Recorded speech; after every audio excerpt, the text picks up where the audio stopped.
Here's an uncomfortable reality check for liberals to swallow, and as we see them violently protest, this uncomfortable reality check will last probably 8 years. The Democratic Party is in much more peril than liberal commentators in the mainstream media recognizes, and I'd argue that the current Democratic Party has little to no future in politics unless they dramatically change.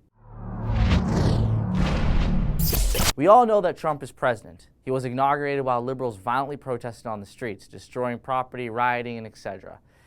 He'll also be picking, or has already picked, the heads of various governmental organizations and members of the executive cabinet. The EPA, CIA, National Intelligence, Homeland Security, Energy, Labor, Health, Transportation, Treasury, and the list goes on. This is a liberal's worst nightmare. Trump has already chosen a new Supreme Court judge who will replace Antonin Scalia. Judge Neil, I can't even pronounce his last name because I'm really bad at this. And if he's confirmed, he'll lean the court slightly towards the right.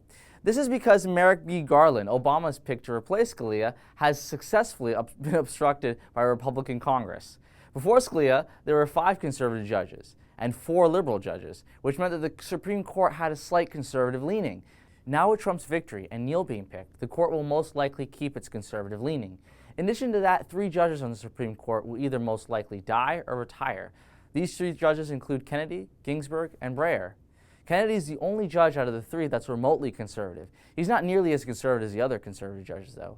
Ginsburg and Breyer, on the other hand, are very much liberal. Hence, the 2 liberal judges and the centrist judge will leave the court. Trump will appoint conservatives to replace them, swinging the court to 7 conservative judges, only 2 liberal judges.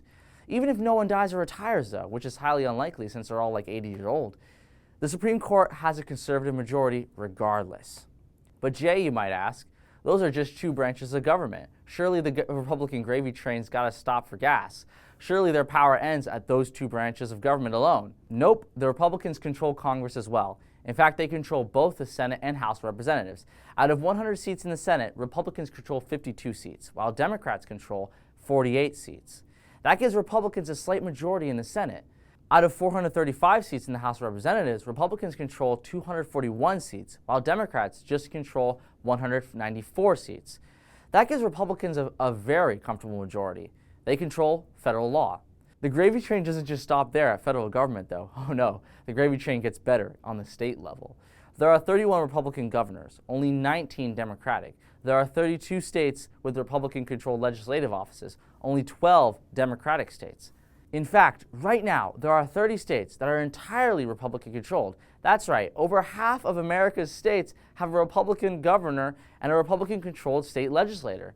It doesn't just end there, though. If you crunch the numbers, Republicans make up a majority of mayors, over 60%. And it's safe to bet that the most sheriffs and most law enforcement personnel swing heavily towards conservatism, or at least being moderate, i.e. not progressive or certainly not liberal. When you do the research, under Obama's administration, over 1,000 Democrats have lost their seats in government.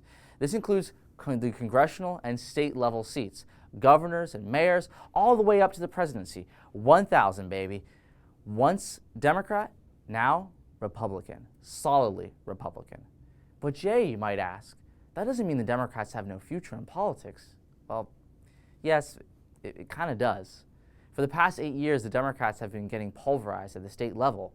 There's virtually no hope they'll ever win a majority of elections at the state level. And ever since 2010, Congress has shown no sign in Republican declines. They've only grown. The next string of elections in Ohio, Michigan, Pennsylvania, and so on will most likely continue to be Republican-controlled. But most of all, the Supreme Court will be Republican-controlled for an entire generation if the judges either die or retire, which these old bags, again, will most likely do.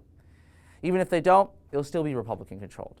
The Democrats are history, especially the Hillary Clinton wing. If they don't make major changes, and I mean major changes, they are never going to win another American election again. They'll keep on losing. So what changes should they make? What will help them win in the future? Well, I'm not telling. Why don't you keep violently protesting? I'm sure that's going to work somehow. I'm Jay Feza from the Rebel.Media. Hey, if you enjoyed this video, please like and subscribe to the Rebel.Media.